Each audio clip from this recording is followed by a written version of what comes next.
কক্সবাজার জেলা বিএনপির নেতৃত্বে পরিবর্তনের হাওয়া 17 বছর পর। কারা আছেন এবার জেলা বিএনপির নেতৃত্বে? 2009 সালের সর্বশেষ সম্মেলনের পর আর সম্মেলন হতে পারেনি কক্সবাজার জেলা বিএনপির। রাজনৈতিক প্রতিকূলতা আর দলীয় কার্যক্রমে দীর্ঘতি সহ নানা কারণে সম্মেলন করার পরিবেশ হয়ে ওঠেনি।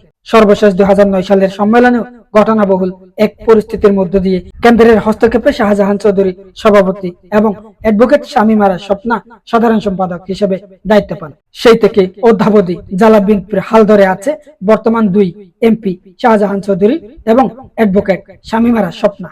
বিগত 17 বছর ধরে তারা আস্থার সাথে দায়িত্ব পালন করলেও দুজনই বর্তমানে সংসদ সদস্য নির্বাচিত হওয়ায় দলের কার্যক্রমকে গতিশীল করার লক্ষ্যে জেলার দায়িত্বে পরিবর্তন আনতে চাচ্ছে কেন্দ্রীয় কমিটি। অন্যদিকে বিএনপি এখন সরকারি দল হওয়ায় তৃণমূলে চাঙ্গা ভাব পরিলক্ষিত হয়। তাই নতুন নেতৃত্বের দিকে ঝুঁকছে বলে মনে করেন রাজনৈতিক সচেতন মহল। আর এই পরিবর্তনের সুবাতাসকে অনেকে লুপে নিতে সক্রিয় হয়ে উঠেছে বলে মনে করেন দলীয় নেতাকর্মীরা।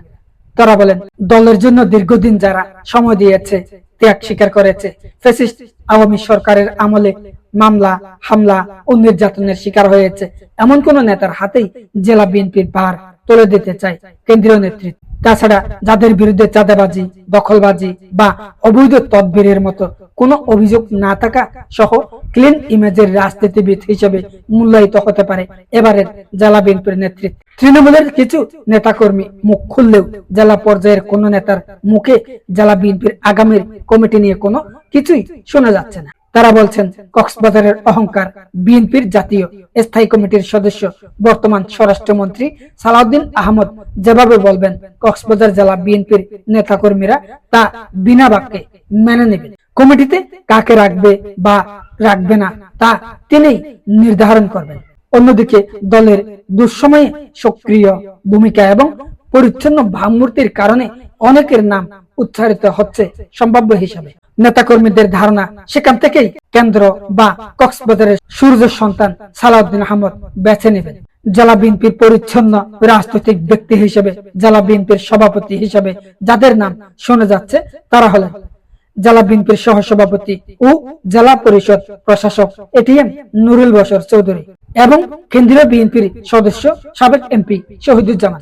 জেলায় এরা দুজনই রাজনৈতিক প্রজ্ঞা ও ক্লিন ইমেজের রাজনীতিবিদ। তাই যে কোনো কেউ হতে পারেন জেলা বিএনপির সভাপতি হিসেবে কর্ণধার। তৃণমূল পর্যায়ে সংগঠন টিকিয়ে রাখা এবং কার্যক্রম সচল রাখার ক্ষেত্রে এই দুজনের বিকল্প নাই বলেও জানান জেলা বিএনপির একাধিক নেতা।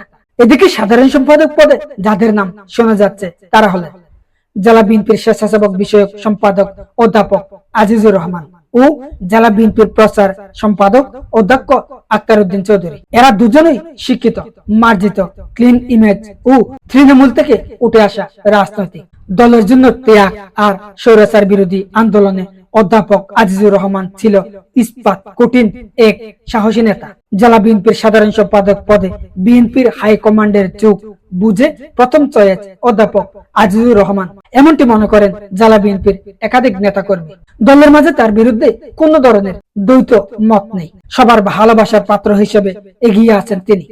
তবে শেষ হাসি কে হাসবে তা নির্ভর করছে বিএনপির স্থায়ী কমিটির সদস্য স্বরাষ্ট্রমন্ত্রী সালাউদ্দিন আহমদের মতের উপর। যদিও জেলা কমিটি খুব শীঘ্রই হচ্ছে এমনটি শোনা গেলেও আদৌ কবে হবে সম্মেলন বা সিলেকশন তা কেউ বলতে চাচ্ছে না।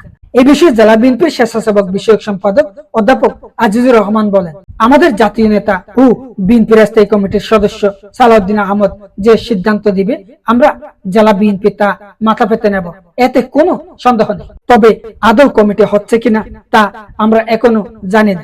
দলীয় একাধিক সিনিয়র নেতা নাম প্রকাশ না করার শর্তে জানান, আসন্ন কমিটিতে অভিজ্ঞতা, সাংগঠনিক দক্ষতা এবং তৃণমূলের গ্রহণযোগ্যতাকে গুরুত্ব দেওয়া হতে পারে। তবে এখনো কোনো আনুষ্ঠানিক ঘোষণা আসেনি। ফলে সম্ভাব্য নেতৃত্ব নিয়ে স্থানীয় রাজনৈতিক অঙ্গনে আগ্রহ ও সমালোচনা অব্যাহত রয়েছে। রাজনৈতিক বিশ্লেষকদের মতে তৃণমূলের সঙ্গে দীর্ঘদিনের সম্পৃক্ততা, সাংগঠনিক অভিজ্ঞতা ও গ্রহণযোগ্য নেতৃত্বে তুলে আনবে কেন্দ্রীয় নেতারা। তবে বিগত 17 বছরের কার্যক্রমকেও বিবেচনায় নিতে পারেন নিশ্চিতভাবে, এমনটি ধারণা করা হচ্ছে। মোবারক উদ্দিন নয়ন, কক্সবাজার।